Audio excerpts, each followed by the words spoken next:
বন্ধুরা, আজকের এপিসোডে আমরা ওরা কাজ করে কবিতার অত্যন্ত গুরুত্বপূর্ণ কিছু পংক্তির ব্যবচ্ছেদ করব।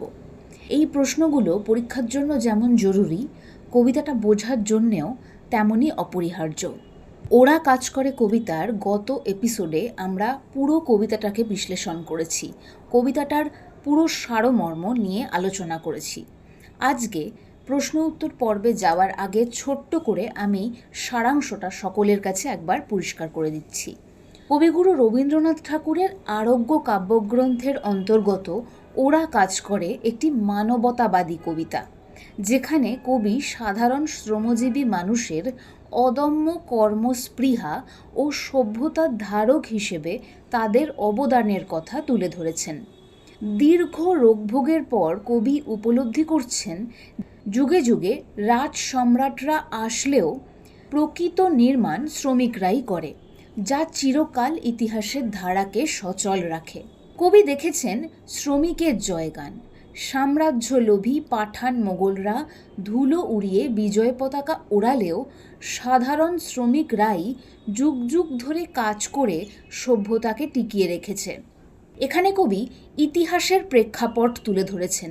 কবি অলস সময় ধারা বেয়ে যখন অতীতের দিকে তাকাচ্ছেন, তখন দেখছেন কত রাজা বাদশাহ এসেছে আর গেছে, কিন্তু শস্য শ্যামলা ভারতবর্ষের মাটিতে মজুর বা সাধারণ মানুষ তাদের কাজ থামায়নি।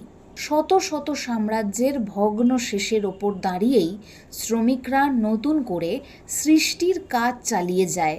তারা চিরকাল নৌকার হাল ধরে থাকে বা মাঠে বীজ বোনে। দীর্ঘ রোগভোগের পর কবির মনে হয়েছে ক্ষমতা বা সাম্রাজ্য ক্ষণস্থায়ী, কিন্তু শ্রমজীবী মানুষের অবদানই শাশ্বত।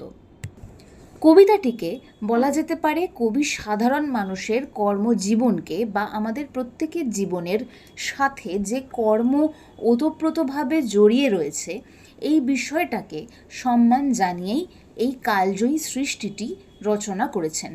এবার আমরা আজকে এই কবিতাটিকে আরও একটু গভীরভাবে দেখব, শুধুমাত্র প্রশ্ন উত্তর নিয়ে আলোচনা করতে চলেছি।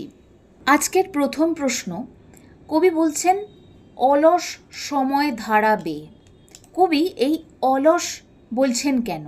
অলস বলার কারণ কি?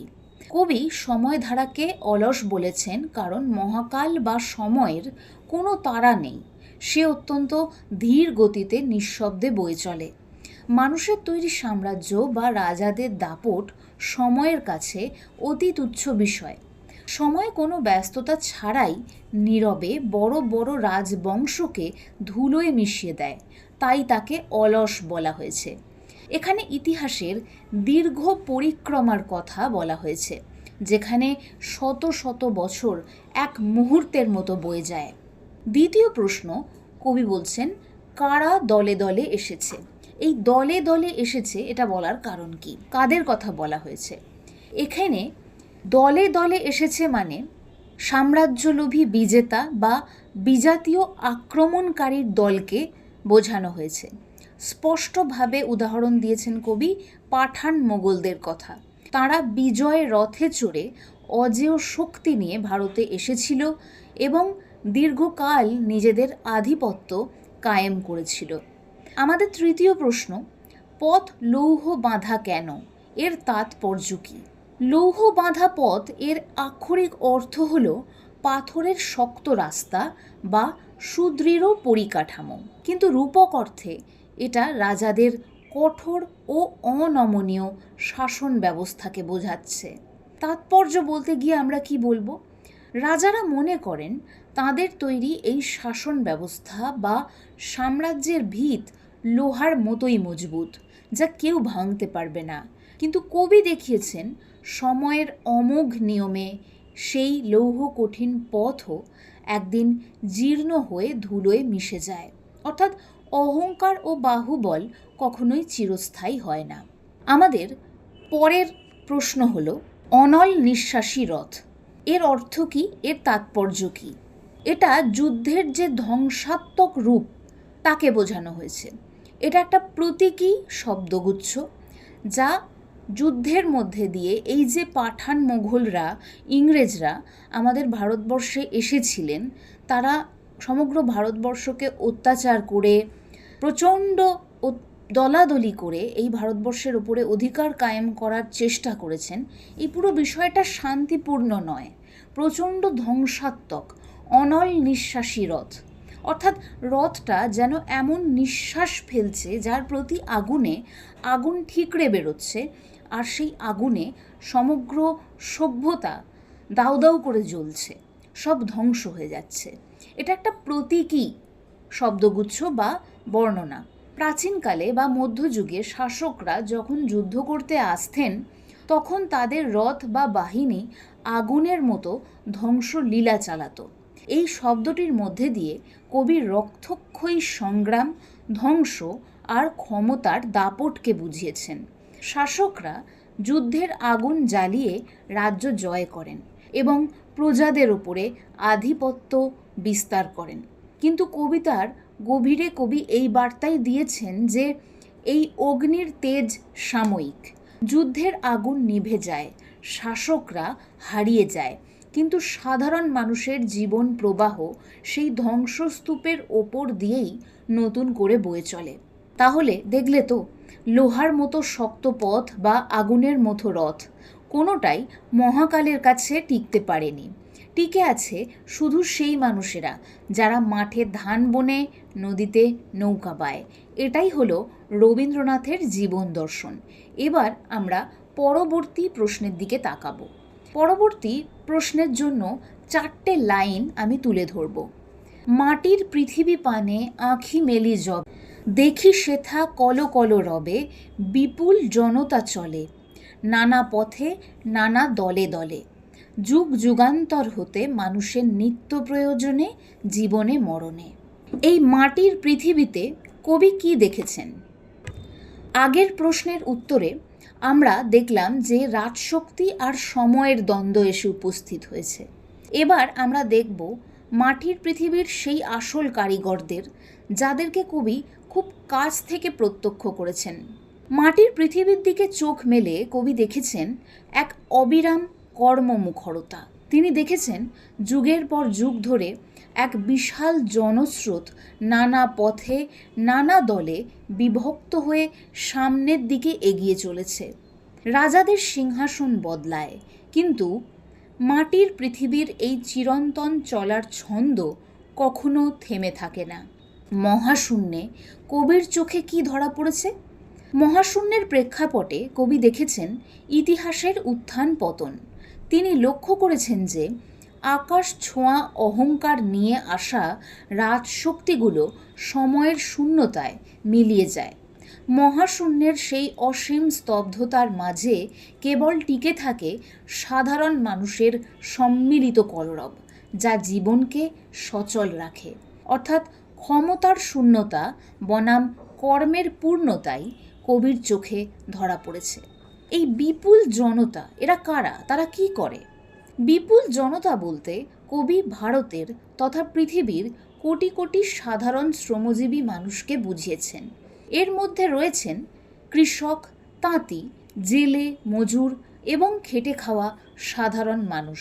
ঠিক এই জায়গায় আমরা উত্তরের মানটা আরও বেশি বাড়িয়ে তুলতে পারি যদি এই লাইনটার সাথে আমরা সমস্ত মানুষকে রিলেট করে দিই, এমনভাবে রিলেট করে দিই যেন এই কথাটার মধ্যে একটা প্রাসঙ্গিকতা আসে। কীরকম? আমরা এর পরের লাইনে যুক্ত করতে পারি, বিশেষত দেখতে গেলে প্রত্যেকটি মানুষই নিজেদের জীবন নির্বাহ করার জন্য কোথাও না কোথাও শ্রমজীবী মানুষ হিসেবেই অংশ নিচ্ছেন। তারা তাদের শ্রম দিয়েই নিজের জীবনকে এগিয়ে নিয়ে যাচ্ছেন, পাশাপাশি তারা নিজেদের যে জীবনের সাথে জড়িয়ে থাকা সভ্যতা, সেই সভ্যতাকেও এগিয়ে নিয়ে যাচ্ছেন। আমরা যদি এই উত্তরটাকে শুধুমাত্র কৃষক, তাঁতি, জেলে, মজুর, খেটে খাওয়া মানুষ এদের মধ্যে সীমাবদ্ধ না রেখে পাশাপাশি এটাও দেখাই যে এটি প্রত্যেকটি মানুষের সাথেই ভীষণভাবে জড়িয়ে রয়েছে, তাহলে উত্তরের মান অনেক বেশি বেড়ে যায়, ফলে স্কোর করার সম্ভাবনাও বেড়ে যায়। আচ্ছা, এই বিপুল জনতা এরা আসলে কি করছে? তারা সভ্যতার রথকে টেনে নিয়ে যাচ্ছে। তারা মাঠে ফসল ফলাচ্ছে, হাটে পণ্য যোগান দিচ্ছে, তাঁত বুনে কাপড় তৈরি করছে। এক কথায় তারা পরিশ্রম দিয়ে আমাদের প্রত্যেক দিনের জীবন ধারণের জন্য যা যা প্রয়োজনীয় সেই সমস্ত কাজগুলোকে, উৎপাদনমুখী কাজগুলোকে বিরামহীনভাবে করে যাচ্ছে। এই একই অর্থে যদি দেখতে যাই, প্রত্যেকটি মানুষ তারা উৎপাদনমুখী কাজই করছে। উৎপাদনমুখী মানে যে কাজ থেকে কিছু সৃষ্টি হচ্ছে, কিছু উৎপাদিত হচ্ছে। আজকে যে তোমরা পড়াশোনা করছো, সেখান থেকেও তো একটা জ্ঞান তোমাদের মধ্যে তৈরি হচ্ছে। সেই জ্ঞান তোমাদের অজান্তেই তোমাদের কথাবার্তা, আচরণের মধ্যে দিয়ে সমাজে ছড়িয়ে পড়বে। একইভাবে ভবিষ্যতে তোমরা যে যার নিজের কেরিয়ারের বিভিন্ন ধরনের জায়গায় নিজেদের যোগ্যতা প্রমাণ করবে। সেখানেও তোমাদের অজান্তেই তোমাদের ভেতরে থাকা যাবতীয় যা উৎপাদনমুখী গুণাবলী সকলের মধ্যে ছড়িয়ে পড়বে। তো যখন এই বিপুল জনতা এই জাতীয় প্রশ্ন দেবে, তখন বিষয়টাকে আমরা একটা সুনির্দিষ্ট জনগোষ্ঠীর মধ্যে সীমাবদ্ধ না রেখে যদি উত্তরের স্প্যানটা গ্লোবাল করে দিতে পারি, প্রত্যেকটা মানুষের সাথে অ্যান্সারটাকে রিলেট করে দিতে পারি, তাহলে উত্তরের মান অনেক বেশি বেড়ে যাবে। এর পরের প্রশ্নের দিকে আমরা তাকাবো। আমরা যে অংশটা উল্লেখ করেছিলাম, সেখানে কবির কোন মনোভাবের প্রকাশ ঘটেছে? এই পংক্তিগুলোতে কবির মানবতাবাদী ও গণতান্ত্রিক মনোভাবের বহিঃপ্রকাশ ঘটেছে। কবিগুরু রবীন্দ্রনাথ ঠাকুর এখানে ব্যক্তিগত কোনো রাজা বা বীরের বদলে জনসমষ্টি বা মাসেসকে গুরুত্ব দিয়েছেন। এখানে একটা দার্শনিক দৃষ্টিভঙ্গি উঠে আসছে। কবি বিশ্বাস করেন যে ইতিহাস আসলে সাধারণ মানুষের ঘামে আর পরিশ্রমে তৈরি হয়। পক্ষান্তরে দেখতে গেলে কর্মের দ্বারাই সভ্যতা চালিত হয়। আমরা কর্ম না করলে আমাদের জীবনটাও চলবে না।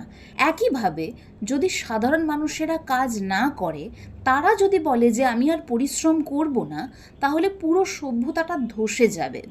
বড় বড় রাজারা ইতিহাসের পাতায় সাময়িক নাম লিখলেও মাটির পৃথিবীর আসল অধিকারী হলো এই বিপুল জনতা, যারা কিনা পরিশ্রম করছে, কাজ করছে।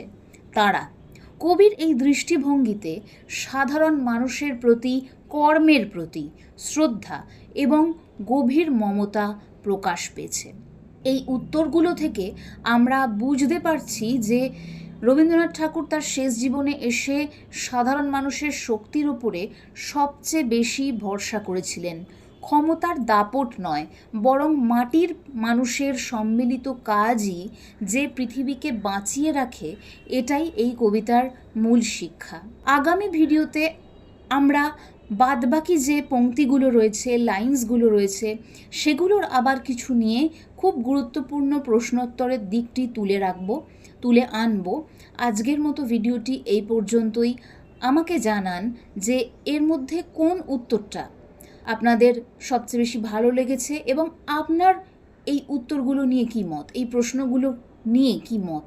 দেখা হচ্ছে পরের ভিডিওতে ভীষণ তাড়াতাড়ি।